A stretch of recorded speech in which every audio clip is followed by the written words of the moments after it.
Nicht nur in Europa wächst die Angst vor immer mehr jungen Extremisten, Islamisten. Auch hier in den arabischen Ländern wie hier in den Emiraten ist die Sorge groß, dass immer mehr junge Menschen zum IS, hier nennt man es Daesh, wechseln und möglicherweise zurückkehren, um Terrorakte zu verüben. Wir wollen über die psychologischen Grundlagen sprechen, über das, was die jungen Menschen dazu treibt. Und das möchte ich mit einem Psychologen tun, der ein Zentrum für Antiterrorismus hier in den Emiraten gegründet hat. Maqsoud Kruse, Sie sind Psychologe. We have to talk about the attraction or the culture of death. Correct. Unfortunately, there are those who are promoting a culture of death, a culture of destruction. And what we need to do is to promote a culture of life, a culture of construction. The basic meaning is the following. If you would ask any violent extremist, if you look them into their eyes, I don't want you to be a violent extremist, their immediate response would be, so what do you want me to be? What's the alternative? At the moment, they have a sense of identity, they have a sense of purpose, they believe they have a noble cause in which their death is being glorified and justified accordingly. Therefore, it's important that we understand that their own understanding of death is not the end, but for them, it's a beginning of a very different journey. But this attraction of death is very attractive for young people. Correct. Why? For two reasons. Number one, the sense of being a hero, where you are making a difference. We always talk about the human potential for sacrifice, for being noble and being able to sacrifice your own self for a noble cause. So once you believe as an individual that what you are doing is causing this sense of being a hero and making a difference, then death becomes justified. The second reason, in many ways, it may also reflect a sense of being desperate enough that you're not seeing the changes you want. You're not able to make the differences you need, where you're being cornered in a way and feeling that there's no other way of making a difference but basically blowing up yourself. But there are very young people, there are very young girls and boys. Is there a reason why they are very young? Well, as we all know, being young, especially when you're in a teenage stage of your life, your perception of the world is very different. If you look at existing psychological literature and how they explain how we grow, where we once used to be a teenager, you realize there's always a sense of identity. You want to belong to something, to an idea, to a group, to a cause. There's also the sense of belonging to something. You want to have a sense of mission. You need to know that you are worthy of your own existence, that your presence, your own life is not basically a waste of your own time.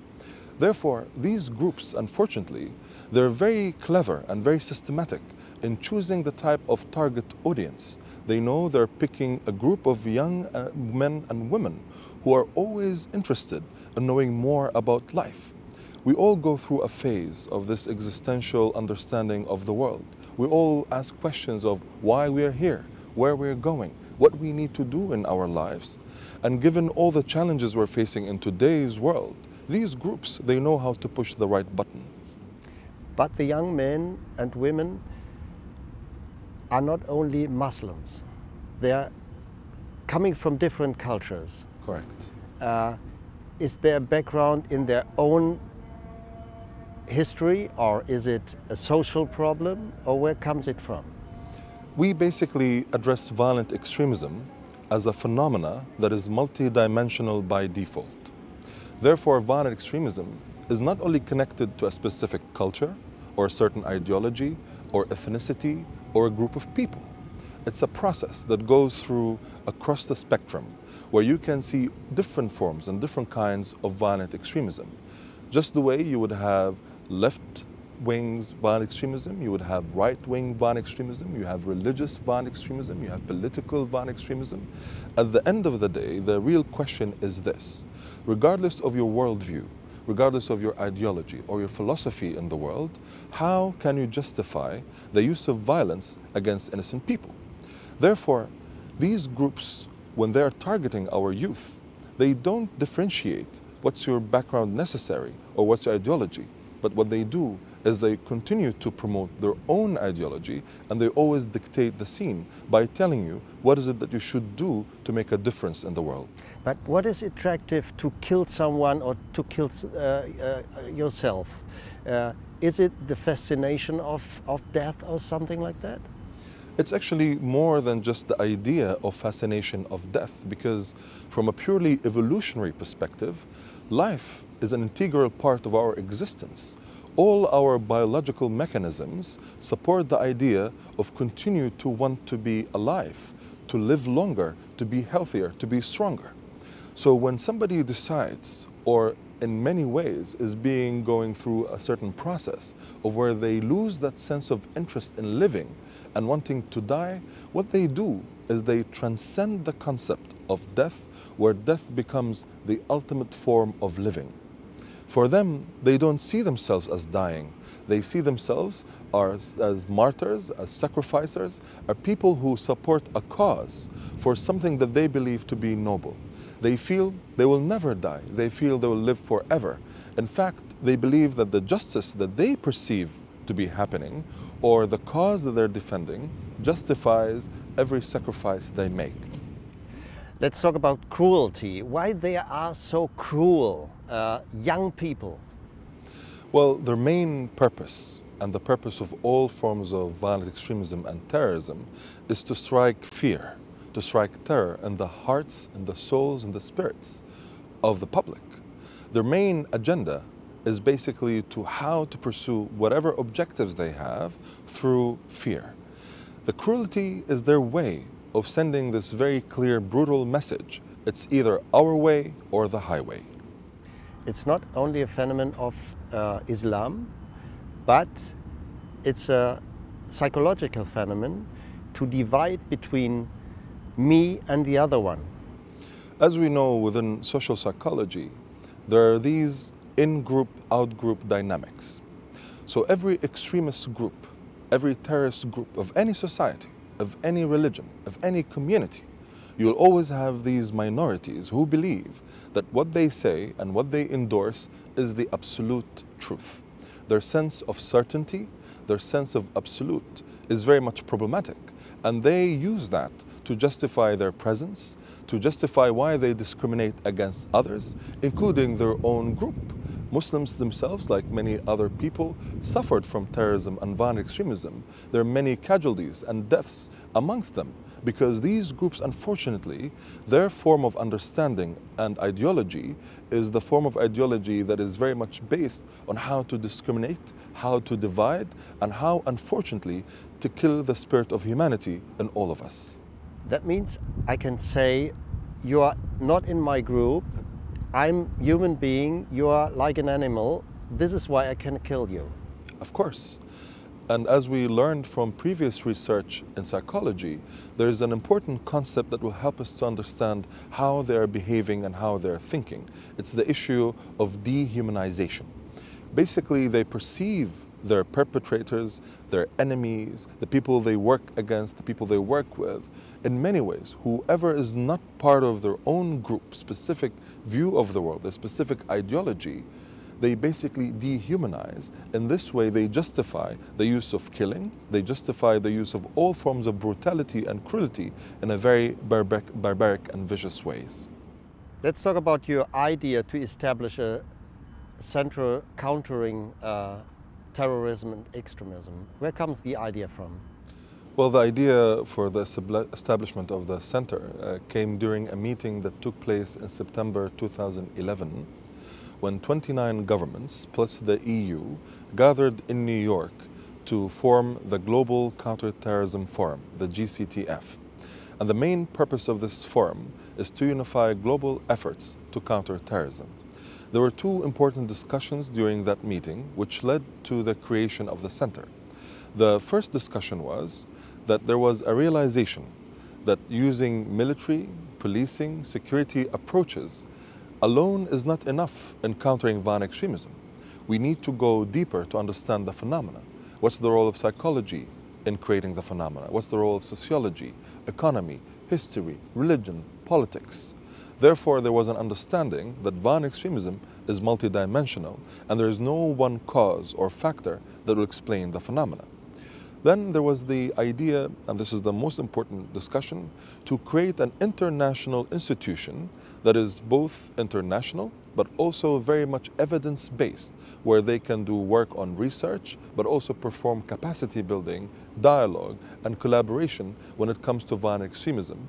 This is where the idea of the International Center of Excellence for Countering Violent Extremism emerged, known as Hedayah.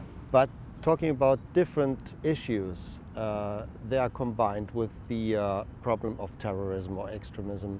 Why religion has such an importance? For many reasons. A, it's important that we understand that there is a process for anyone to become a violent extremism. You go through different steps.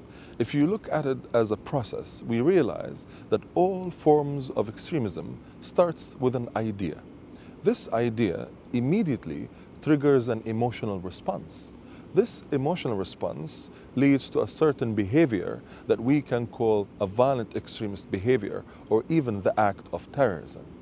Religion, like any other great idea, a social phenomena, has its level of importance where people endorse that view of the world in a very sacred manner, in a manner that makes people believe that what they're doing is for good.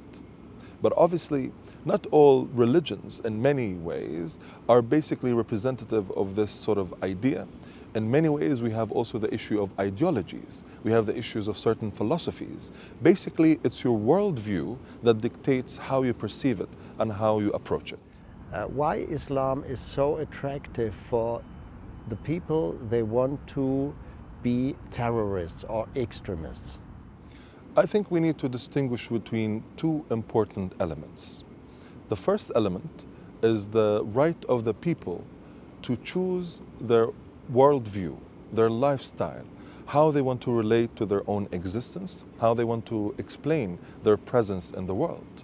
And obviously your choice of religion, your choice of lifestyle, your choice of how you want to behave and live in this world, obviously it's a choice that is entitled to all humans. You can choose to be religious or not religious. You choose to endorse religion 1 or religion 2 or religion 3.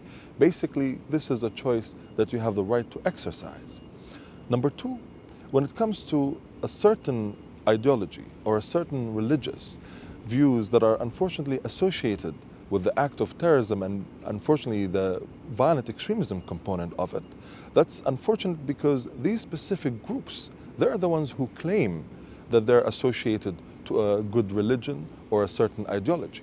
We've seen in the past that there are many ideologies or even religions that unfortunately been associated with acts of violent extremism or even violence in general, while these religions themselves, they are actually in many ways not or should not be held accountable or responsible for it specifically. The other component is, and I think it's also important, that approaching violent extremism only from interpreting why someone becomes a violent extremist through the religious lens alone is not enough. We need to look at the other lenses as well. So what are the issues of living conditions? What are the issues of economic status? What are the conditions of political grievances? What are the conditions of psychological well-being and mental status? And the list goes on. Because at the end of the day, for us to truly understand why someone endorses certain violent views, we need to understand the full context and the process behind it. That means religion, as the Islam, it's only a tool, an instrument to manipulate, isn't it? That's very true. And unfortunately, religion, as many other great ideas and relevant sacred meanings to all of us as humans, unfortunately by these groups, it's always being used by them. For example, not only religion is a victim of these terrorist groups, but also noble values and ideas that we all share. For example, they use the noble cause of justice, where they say, you see, the world is full of injustices. Who's going to do anything about it? You want to make a difference to the world? You want to be a just person? You want to change the world? Join us. We'll help you to do so. Issues of equality, issues of how we can build a future for people. these are all noble values which unfortunately they've hijacked, they've kidnapped, and they used it as a powerful tool to recruit and to propagate their destructive ideology. Why we don't see not much more demonstrators, much more Muslims, which are protesting against the wrong interpretation of Islam? There are two elements to this question, and I think this is a very great point. The first element, there are many initiatives that have been taking place in order to always confirm and reassure that Islam as a religion is a religion of peace, a religion of tolerance, a religion of coexistence. But unfortunately, maybe the efforts made to communicate this to the non-Islamic world need to be improved and need to be enhanced. And let me give you a few examples in this regard. For example, there was an initiation of a special initiative called the Promotion of Peace in Muslim Societies Forum that has been taking place for 2 years here in Abu Dhabi. And the main purpose of this forum is to gather main Muslim scholars, whether Sunni or Shia, from across the Islamic world, where they all unify their voice against violent extremism, against terrorism. Most of the Muslims are suffering from the terrorists. That's true, but not only Muslims alone, because unfortunately violent extremism and terrorism, it targets all of us. You see, for us to be able to effectively counter violent extremism and counter terrorism, we all need to realize that we are all part of the solution. We all need to work together. We all need to build some sort of understanding and consensus. The main purpose of these groups is to basically burn the bridges between our cultures, to be able to unfortunately show the world that we cannot coexist, that we cannot live together, that we cannot continue to understand and exchange our views and ideas. If you look at the Islamic history and Islamic culture, for example, like many other great religions, philosophies, views, and ideologies, it has a very rich culture, very rich history.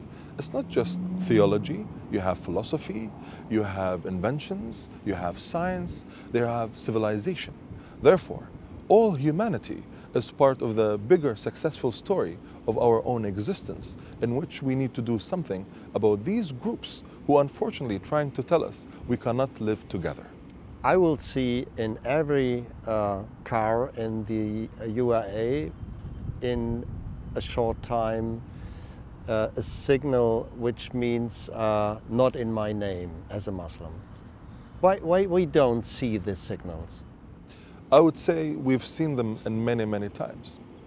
The very fact that we're having this interview is one way of showcasing how the UAE, as an example, is hosting these different initiatives which always singling this important message that terrorism should not be in my name as a Muslim, should not be in my name as a Christian, should not be in my name as a Jew, should not be in my name as an atheist, should not be in my name as a human.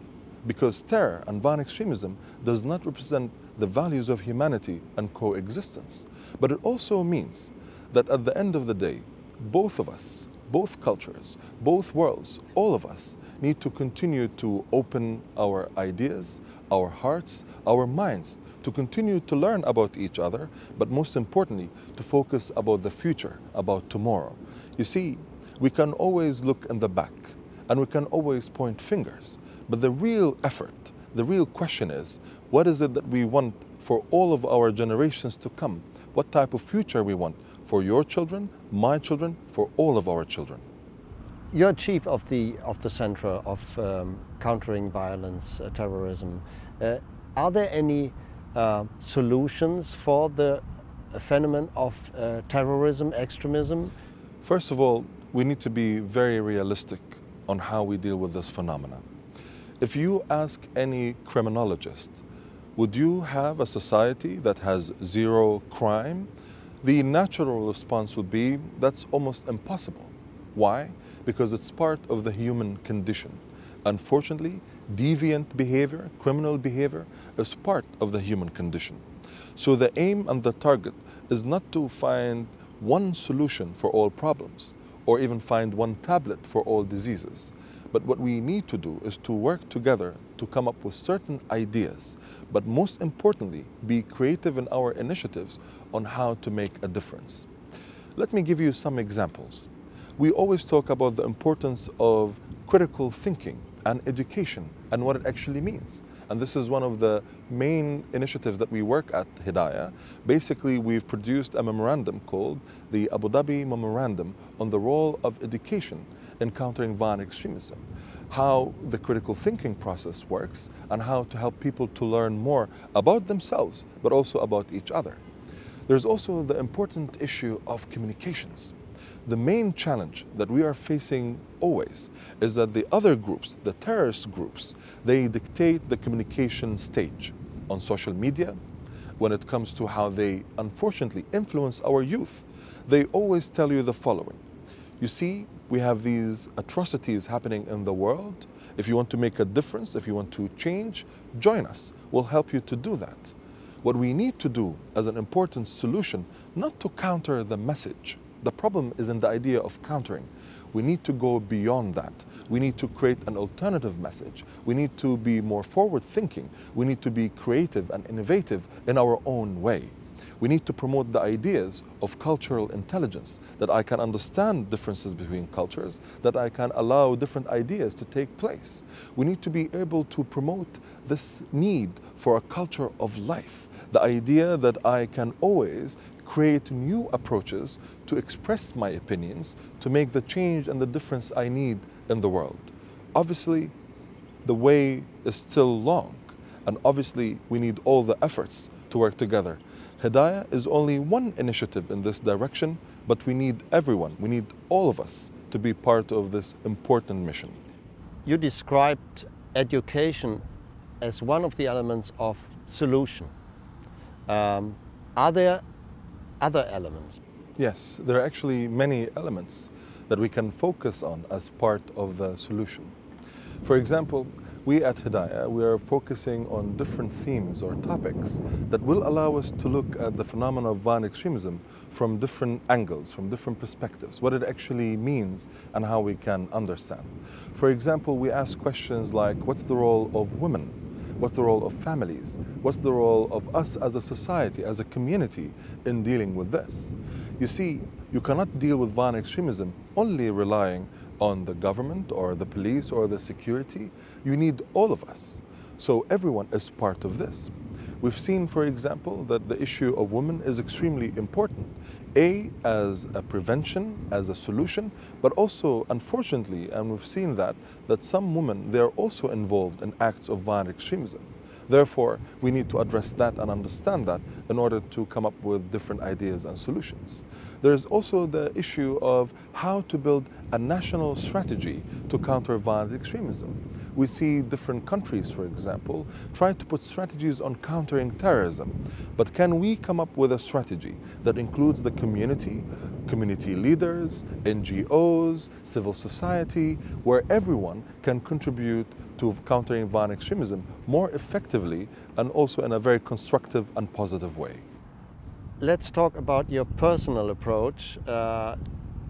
You are something like a multicultural man, because you are half German, your father comes from Hamburg, and you're the best example for combining two cultures. Is that one of the reasons why you are very interested in this phenomenon? Yes, I am. And just to correct, he's actually from Berlin, to be more specific. And yes, it's very true. You see, I come as a direct result of a German father and a UAE Arabic mother. And I usually tell people, when they meet with me and they know about my background, how would you actually describe me? How you would actually classify me? Am I white or black? Am I European or Arab? Am I Christian, Muslim, Chrislam, or none of the above? And I always like to quote Socrates on this, where he says, I'm not an Athenian nor a Greek, I'm a citizen of the world. This sense of global citizenship is extremely important. Your sense of connectedness to the values of humanity, to the global world we're living in is extremely important. You see, if people like myself, who are genetically are a hybrid, are a combination, a merger of two great cultures and civilizations, I think all of us as humans can always continue to merge, to work together, to collaborate, and to build a better future for all of us. One of the questions at this time is how to reintegrate the IS or the Daesh fighters into a society again. Is there any idea how it could work? Of course. Basically, we need to ask ourselves from the very beginning why they've joined these groups and why they found them appealing. They are looking for a sense of belonging. They're looking for a sense of purpose. They're looking for an ability to express themselves in a way that will enable them to make a difference in the world that they live in the way they perceive it. And obviously, to reintegrate, you need to understand the pull and push factors which drive these groups to become radical and then start acting in a very violent way. To undo this, you need to prepare the alternative. You need to create the conditions that will be able to accept them, to receive them, but also to make the difference that is needed. Radicalization, violent extremism, terrorism is a process. It's a process that you can also undo, and it's a process that you can make a difference. Obviously, it will require lots of effort and a collaboration from different entities, agencies, but also ideas. However, by not doing anything, we are unfortunately providing the recipe for more violent extremism and for more terrorism. But that means a young man who comes back from Syria as a fighter for Daesh, he has to see his past as something where he did horrific things. How to get into the past, this thinking. Yes. To be very frank with you, the psychological process of a violent extremist is one of complexity. Therefore, we don't expect that someone who went through this process, of course assuming that the legal component has been addressed, that the security component has been addressed, but to deal with these individuals on a psychological level, to be able to get them through some sort of rehabilitation program that will definitely require a different perspective and different angle to this. So we need to understand how to help them to integrate into their societies, to become good citizens, how to deal with their pasts, with their memory in a more constructive way, a way that will change the tuning and the channeling of this very negative energy and perspective into a more positive and more constructive. But is a young man able to distinguish from all the experiences he did in Syria? Can people change? Can people make a difference in their lives? Can people be better people? I always put my vote on yes. People can change and differences can happen. But we have to also be very careful and be very professional and serious in how we handle this. For those who did not commit crimes, for those who passed the legal and security measures, can we help them to reintegrate? I think it is a possibility that we cannot exclude. But obviously there are those, unfortunately, who are hardliners, those who made the decision, made the choice that this is the path they want to take. And for that, unfortunately, we have to deal with it from a different perspective. We were talking about the psychological issue. Is that one perhaps one of the most important solutions for the problem? I think what is the most important solution is the future. And what I mean by this, what kind of efforts we need to make collectively and how we can decide how to create the tomorrow we want for ourselves. The problem with these groups, they always dictate on what happened. They always tell you, you see, we have these grievances, we have these atrocities, we have these problems, we have these issues. What we should be doing is focusing on what we need to do for tomorrow. Is it true that we as Homo sapiens, as humans, no longer have the ability to create new ideas, to think differently, to innovate? I totally disagree with this. In fact, I describe myself as a stubborn optimist. And by that I mean that reality is not static. Reality is not absolute. It's an ongoing exchange and interaction between different actors and different variables. Therefore, we need to work towards how we can come up with ideas, with initiatives that will make a difference in the world that we're living in. We need to be optimistic, but one sentence of you scared me, which is, we cannot fail because we are at the beginning. Of course. You see, being optimistic doesn't mean being dreamer, and there's nothing wrong with dreaming. Optimistic means that you understand reality as it is. So we don't just look at the empty side of the cup, but we also look at the full and understand the differences, the percentages between both. And most importantly, the future is what we want it to be.